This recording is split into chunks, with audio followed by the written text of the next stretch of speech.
Let's see the difference. Before Corona, after Corona. Corona से पहले घर आया मेहमान खुदा की मानंद था, और कोरोना के बाद मेहमान का आना मना है। कोरोना से पहले हमें पब्लिक ट्रांसपोर्ट इस्तेमाल करने की हिदायत दी जाती थी, लेकिन अब हम सिर्फ प्राइवेट ट्रांसपोर्ट ही इस्तेमाल कर सकते हैं। कोरोना से पहले कहा जाता था travelling is good for health.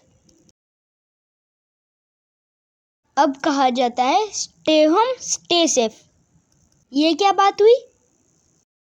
Corona से पहले बड़े कहते थे बच्चों मोबाइल से दूर रहो, और अब सारी पढ़ाई ही मोबाइल पर है। कोरोना से पहले हमें कहा जाता था सामाजिक ताल्लुक बनाएं, लेकिन अब जिंदा रहने के लिए सामाजिक फासला रखना जरूरी है। कोरोना से पहले कहा जाता था पानी बचाएं,